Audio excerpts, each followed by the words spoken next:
घरात आज विचित्र शांतता होती, पण ती शांतता आनंदाची नव्हती, तर ती मृत्यूच्या नंतर येणारी शांतता होती, जिथे शब्दांनाही रडायची भीती वाटते. शांता देशमुखचा मोठा वाडा आज पहिल्यांदाच इतका पोकळ वाटत होता. कालपर्यंत ज्या घरात धीरजचा हसरा आवाज, त्याची चाहूल, त्याच्या पावलांचा आवाज होता, आज त्याच घरात फक्त एकच गोष्ट ठसत ठसत होती. त्याची पत्नी राधिका आता विधवा होती. ती फक्त 26 वर्षाची होती आणि त्यांच्या लग्नाला जेमतेम 2 वर्ष झाली होती आणि इतक्या कमी वयात तिच्या कपाळावरचं कुंकू पुसलं गेलं होतं. ती विधवा झाली होती.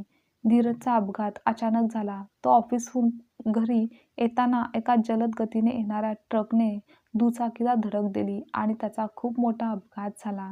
तेव्हा डॉक्टरांनी आम्ही वाचवण्याचा खूप प्रयत्न केला, पण ते यशस्वी झालं नाही, एवढंच सांगितलं. राधिकाला ते शब्द ऐकूच आले नाहीत. ती फक्त धीरजच्या चेहऱ्याकडे पाहत होती. तो चेहरा, तो अजूनही शांत होता, जणू तो झोपलेला होता. "धीरज, उठ ना!"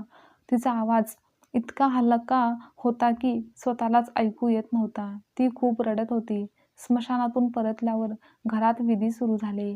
आईने, काकूने, शेजारच्या बायकाने तिला वेढलं. "हिला बाजूला घ्या, आधी कुंकू पुसा, हातातील बांगड्या, गळ्यातील मंगळसूत्र काढा." त्या क्षणी राधिका काहीच बोलली नाही. आईने तिच्या कपाळावर हात ठेवला. त्या हातात ओल होती, घामाची की अश्रूंची हे काही कळत नव्हतं आणि पुढच्या एका क्षणात कपाळावरची टिकली, कुंकू नाहीसं झालं. त्या एका क्षणात राधिका बायको नव्हती राहिली, तर ती फक्त एक विधवा सून बनून राहिली होती. धीरज एकुलता एक मुलगा होता. त्याचे वडील कडक शिस्तीचे, समाज मान्यतेला चिकटलेले होते, तर त्यांची आई शांत, पण परंपरेच्या ओझ्याखाली वाकलेली होती. राधिकाच्या लग्नानंतरचे सुरुवातीचे काही दिवस सगळेच तिच्याशी मृद छान वागत होते. राधिकाचा छान संसार चालू होता. पण धीरजच्या मृत्यूनंतर हळूहळू प्रत्येकाचे शब्द बदलले, दृष्टी बदलली आणि वागणूकसुद्धा. ती तर आता पूर्णच बदलली. आता हिचं काय करायचं? स्वयंपाकघरात कुजबूज सुरू झाली. इतक्या लवकर विधवा? काय ग्रह असेल तिचा? आता हिला घरात ठेवायचं की माहेरी पाठवायचं? हे बोलणं राधिका भिंतीआड उभी होती, ऐकत होती. पण ऐकू नये असं तिला वाटत होतं. ही तीच मुलगी होती जी कालपर्यंत आपली सून, आपली लक्ष्मी असं सर्वांना वाटत होतं आणि ती आज ओझं झाली होती. 10व्या दिवशी आईने तिला 2 पांढऱ्या साड्या दिल्या आणि हेच सांगितलं की हेच घालायचं आता कायम, असं सांगून त्या निघून गेल्या. राधिकाने त्या साड्यांकडे पाहिलं. त्या पांढऱ्या रंगात तिला आपलं संपूर्ण भविष्य दिसत होतं, रिकामं, निस्तेज, रंगहीन. ती शिक्षित होती, BA झालेली आणि शिकवण्याचं स्वप्न पाहणारी. पण आता प्रश्न असा होता की विधवा सुनेकडे स्वप्न बघायचा हक्क असतो का? रात्री सगळे झोपल्यावर राधिका धीरजचा जो शर्ट अजूनही कपाटात होता, त्याचा परफ्यूम अजूनही मनात होता आणि ती उशी घट्ट धरून रडली. "धीरज, मी काय चूक केली होती? मी तुझ्याशिवाय कशी जगणार आहे?"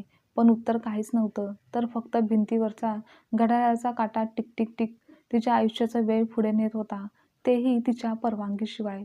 दुसऱ्या दिवशी शेजारच्या शाळेच्या मुख्याध्यापिकेने घरी येऊन विचारलं की, "राधिका, तू शिकलेली आहेस ना?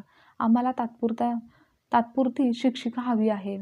राधिकाच्या डोळ्यात पहिल्यांदाच धीरजच्या अपघातानंतर एक हलकी चमक आली. पण लगेच धीरजच्या वडिलांचा आवाज आला, "विधवा बाई नोकरी करणार? घरातून बाहेर पडणार? मग लोक काय म्हणतील?" त्या रात्री राधिका आरशासमोर उभी राहिली. पांढरी साडी, रिकामं कपाळ, थकलेले डोळे आणि तिने स्वतःलाच प्रश्न विचारला, "मी फक्त विधवा सून आहे की अजूनही एक जिवंत माणूस?"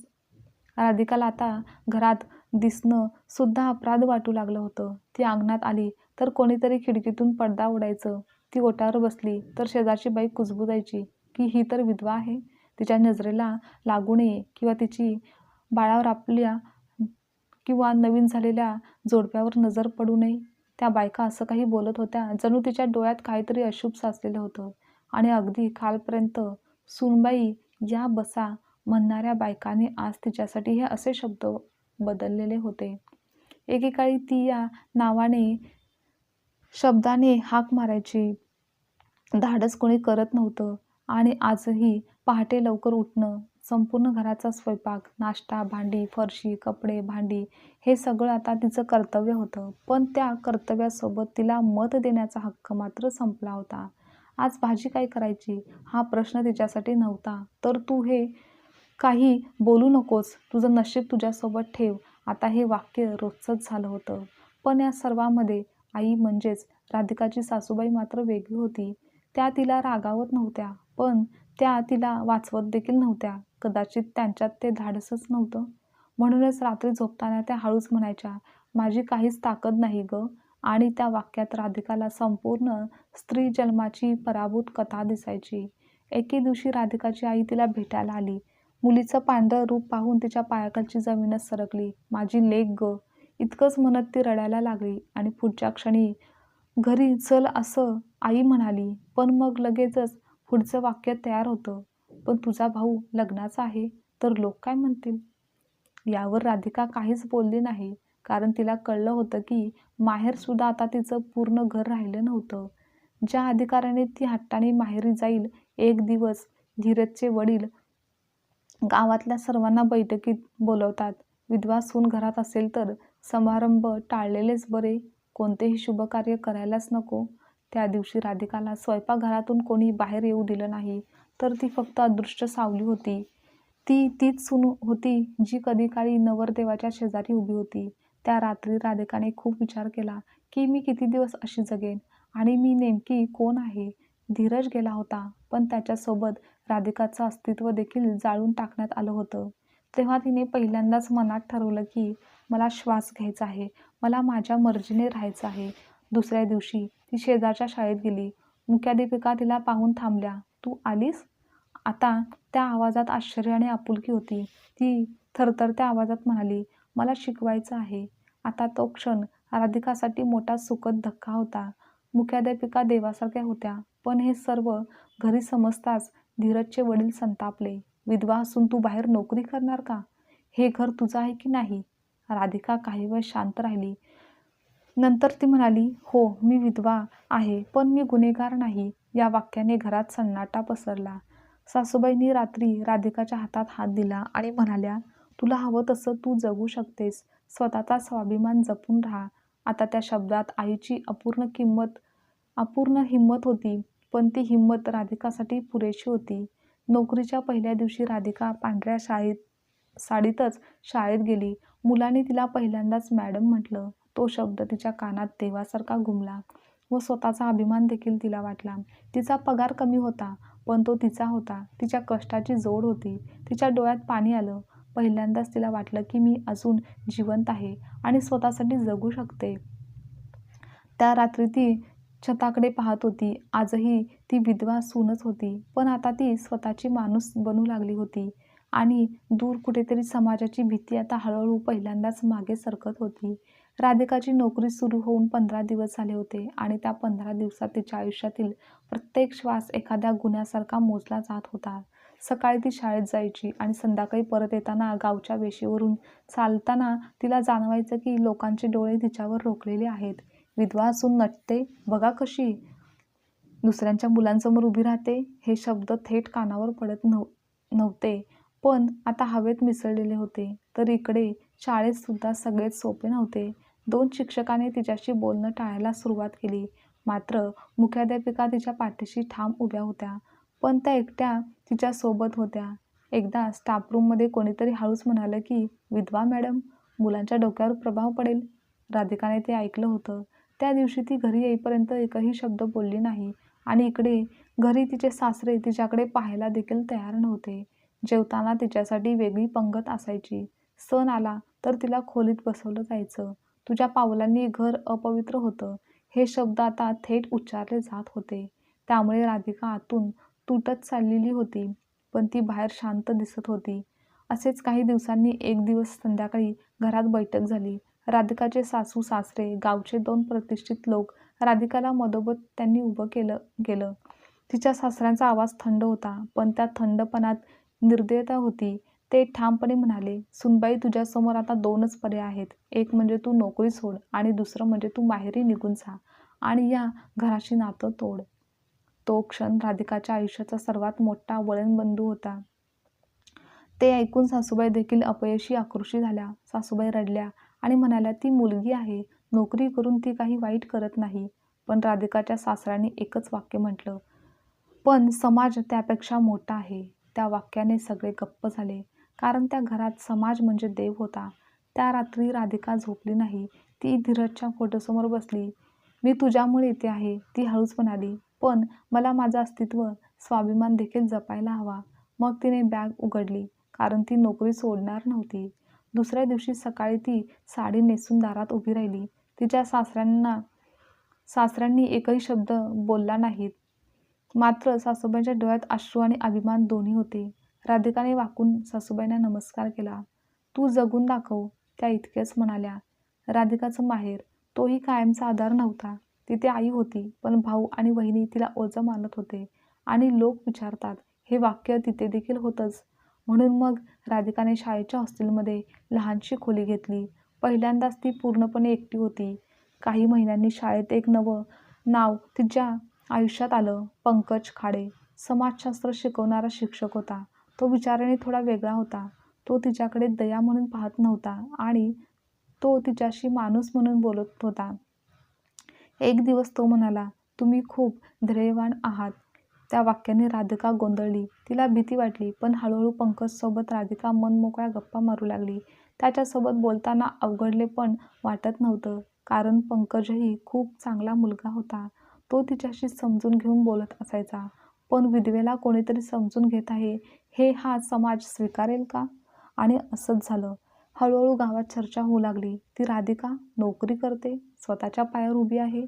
आणि शब्द अजूनही कठोर होते, पण नजरेत आता थोडा आदर मिसळू लागला. एका सभेत राधिकाला बोलवण्यात आलं. ती व्यासपीठावर उभी राहिली आणि म्हणाली, "विधवा म्हणजे संपलेली स्त्री नाही, तर ती फक्त दुःखातून असलेली स्त्री असते." सभागृहात शांतता पसरली होती, कारण तो क्षण विधवा ह्या शब्दाचा अर्थ बदलण्याची पहिली सुरुवात झाली होती. पंकज आणि राधिकामधील नातं कधीही शब्दात मांडलेलं नव्हतं. म्हणजे ना प्रस्ताव ना कबुली, पण काही नाती शब्दाआधीच मनात रुजतात, असंच त्यांचं नातं होतं. शाळेच्या स्टाफरूममध्ये दोघे समोरासमोर बसले, तरीही समाज त्यांच्यामध्ये एक अदृश्य भिंत उभी करत होता. पंकज नेहमीसारखा सहज होता, पण राधिका मात्र सतर्क होती, कारण तिला माहीत होतं, एका विधवेसाठी कोणतंही नातं दोनदा तपासलं जातं. काही दिवसांनी अफवांची सुरुवात सुरू झाली की एक दिवस गावात बातमी पसरली की विधवा मॅडम आणि तो शिक्षक. पण कोणी पूर्ण वाक्य बोलत नव्हतं, पण अर्थ सगळ्यांना समजत होता. शाळेच्या बाहेर काही पुरुष मुद्दाम उभे राहू लागले. स्त्रिया कुजबुजत होत्या. तिला लाज वाटत नाही का? नवऱ्याची आठवण एवढ्या लवकर विसरली गेली आहे का? तिला समाजाची भीतीच नाही? राधिकाने ते शब्द ऐकले आणि गिळून टाकले. त्यानंतर काही दिवसांनी एक दिवस शिक्षणाधिकाऱ्यांकडून नोटीस आली. शाळेतील शिस्त आणि नैतिकतेबाबत तक्रारी प्राप्त झाल्या आहेत. हे ऐकून मुख्याध्यापिका हादरल्या. पंकजला बोलावण्यात आलं. त्याच्यावर थेट आरोप नव्हते, पण सावलीसारखा संशय होता. राधिकाला कळलं की तिच्या अस्तित्वामुळे इतरांनाही शिक्षा मिळू शकते, त्रास होऊ शकतो. त्या दिवशी पंकजने स्वतःहून अंतर ठेवलं. तो म्हणाला की राधिका मॅडम, मला तुमचं नुकसान व्हायला नकोय. ते शब्द ऐकून राधिकाचं काळीज तुटलं, कारण तो पहिलाच माणूस होता जो तिला जपून वागवत होता. पण समाज मात्र ते जपणंही सहन करत नव्हता. आता त्याच दरम्यान या सगळ्या अफवा राधिकाच्या सासऱ्यांपर्यंत पोहोचल्या. ते संतापले आणि म्हणाले, "मी आधीच सांगितलं होतं की तिच्या पायाखालची जमीन काढून घ्या." मग ते थेट शाळेत गेले आणि मुख्याध्यापिकांसमोर त्यांनी राधिकावर सरळ आरोप केले, "ही बाई घरासाठी कलंक आहे." तो शब्द राधिकाच्या कानात गरम लोखंडासारखा घुसला आणि रागानेच ते तेथून निघून गेले. पण त्या रात्री राधिकाचे सासरे घरी एकटेच बसले होते. धीरजचा फोटो त्यांच्या समोर होता आणि पहिल्यांदाच त्यांच्या मनात प्रश्न आला की मी माझ्या मुलाच्या बायकोसोबत हे काय केलं? तिच्यावर असे आरोप कसे काय केले? पण हे प्रश्न उत्तराशिवाय अपूर्ण राहिले, कारण अहंकार पश्चातापापेक्षा मोठा होता. त्यानंतर शाळेत चौकशी बैठक झाली. गावकरी, अधिकारी, शिक्षक. राधिकालाही बोलवण्यात आलं होतं. ती व्यासपीठावर उभी राहिली. तिचे हात थरथरत होते, पण आवाज ठाम होता. "मी विधवा आहे, पण मी अनैतिक नाही. माझ्या अस्तित्वावर संशय हा तुमचा दोष आहे, माझा नाही." हे ऐकून सभागृह स्तब्ध झालं आणि त्या दिवशी राधिकाने एक निर्णय घेतला. ती गाव सोडणार नव्हती, ती नोकरी देखील सोडणार नव्हती आणि ती स्वतःला लपवणार देखील नव्हती. म्हणून ती म्हणाली की माझं आयुष्य माझ्या दुःखावरच थांबणार नाही. त्याच दुसऱ्या दिवशी गावात आज अभूतपूर्व सभा बोलावली गेली. कारण मुद्दा आता फक्त राधिकाचा राहिलेला नव्हता, तर तो सामाजिक झाला होता. पंचायत चौकात पुरुष, स्त्रिया, वयस्कर, तरुण सगळे जमले होते. राधिका पहिल्या रांगेत बसली होती. तिच्या चेहऱ्यावर भीती नव्हती, फक्त थकवा आणि निर्धार होता. तेव्हा गावातील एक ज्येष्ठ व्यक्ती उभा राहिला आणि म्हणाला, विधवा स्त्रीने नवीन आयुष्याचा विचार करणं हा आपल्या संस्कृतीचा अपमान आहे. मग टाळ्यांचा आवाज आला. तर दुसरा म्हणाला, ती शिक्षक आहे, याचा मुलांच्यावर परिणाम होईल. पण राधिका शांत ऐकत होती, कारण तिला माहीत होतं, आज तिला ऐकायचं नाही, आज तिला बोलायचं आहे. काही वेळाने राधिका हळूहळू उभी राहिली. मग एक क्षण शांतता पसरली. मी विधवा आहे, तिने सुरुवात केली. पण मी अपवित्र नाही. मी नीतिमत्ता हरवलेली नाही. मी माणूस आहे. तिचा आवाज थरथरत नव्हता. आणि माझ्या नवऱ्याचा मृत्यू माझा अपराध नाही, पण त्यासाठी मला जिवंतपणे शिक्षा देणे हा तुमचा अपराध आहे. हे ऐकून काही स्त्रियांचे डोळे भरून आले. मग त्या क्षणी तेव्हा पंकज उभा राहिला. तो पहिल्यांदाच सार्वजनिकपणे बोलत होता. हो, मी राधिकावर प्रेम करतो, तो स्पष्टपणे म्हणाला. हे ऐकून गाव हादरलं. पण त्याहून महत्त्वाचं की मी तिचा आदर करतो. तिच्या दुःखाचा नाही, तिच्या धैर्याचा, संयमीपणाचा. आणि जर विधवा स्त्रीला पुन्हा आनंदाचा विचार करणे गुन्हा असेल, तर त्या गुन्ह्यात मी देखील सहभागी आहे. हे ऐकून सर्वत्र शांतता. आणि मग कुजबूज सुरू झाली. हे सगळं बोलत असताना राधिकाचे सासरे मागच्या रांगेत उभे राहिलेले होते. आज ते पहिल्यांदाच थकलेले दिसत होते. मग ते पुढे आले आणि सगळ्यांना आश्चर्याचा धक्का देत राधिकासमोर ते उभे राहिले. त्यांचा आवाज भरून आला. ते म्हणाले, माझ्या मुलाचा मृत्यू मी स्वीकारू शकलो नाही आणि त्या वेदनेत मी हिचं मात्र आयुष्य जाळलं. हे ऐकताच गाव स्तब्ध झालं. हो, आज मी मान्य करतो की माझी चूक होती. मग ते राधिकाकडे वळले. तू माझी सून आहेस आणि तू चुकीची नाहीस. तो क्षण, ती वेळ अनमोल ठरली. पण काही लोक उठून निघून गेले, कारण हे आम्हाला मान्य नाही असं त्यांचं मत होतं. पण बरेच लोक थांबले आणि स्त्रियांनी तर हळूहळू टाळ्या वाजवल्या. पहिल्यांदाच समाजात फूट पडली, ती म्हणजे परंपरेत अडकलेले आणि माणुसकीकडे चालणारे. त्या सभेनंतर राधिका आणि पंकज एकटे उभे होते. ती म्हणाली, माझ्या आयुष्याचा प्रत्येक निर्णय मी स्वतः घेईन. त्यावर पंकज म्हणाला, मला साथ हवी आहे, मालकी नाही. ते शब्द राधिकासाठी नवीन प्रेमाची व्याख्या होती. मग ते दोघे एकत्र आले, पण समाजाच्या विरोधात नाही, तर स्वतःच्या सन्मानासाठी, स्वतःच्या आनंदासाठी. पंकज तिच्यासमोर होता. तो फार काही बोलला नाही. त्याने फक्त मान खाली घातली. आता त्या मौनात प्रेम होतं आणि भीती देखील होती. आता त्या रात्री राधिका आरशात पाहत होती. तिच्या कपाळावर कुंकू नव्हतं, पण डोळ्यात भीतीपेक्षा जास्त आत्मसन्मान होता. ती हळूच म्हणाली, विधवा असणं माझं सत्य आहे, पण लाचार असणं माझं नशीब नाही. काही महिन्यांनी राधिका जिल्हा स्तरावर महिला सक्षमीकरणावर बोलत होती. ती म्हणाली की विधवा म्हणजे शून्य झालेली स्त्री नाही, तर ती अनुभवाने घडलेली स्त्री आहे. आणि त्या दिवशी विधवा सून हा शब्द पहिल्यांदाच कमकुवतपणाचा नव्हता, तर तो संघर्ष, ध्येय आणि नव्या सुरुवातीचा अर्थ झाला होता. त्या संध्याकाळी राधिका अंगणात उभी होती. आकाशात चंद्र होता. तिने पांढऱ्या साडीकडे पाहिलं आणि स्वतःशीच हसली. कारण आता त्या पांढऱ्या रंगात तिला रिकामेपणा दिसत नव्हता, तर तिला दिसत होतं ते स्वतःचं पूर्ण आयुष्य. आजची कथा तुम्हाला आवडल्यास लाईक, शेअर, कमेंट करा आणि चॅनलवर नवीन असाल तर चॅनलला सबस्क्राईबसुद्धा नक्की करा.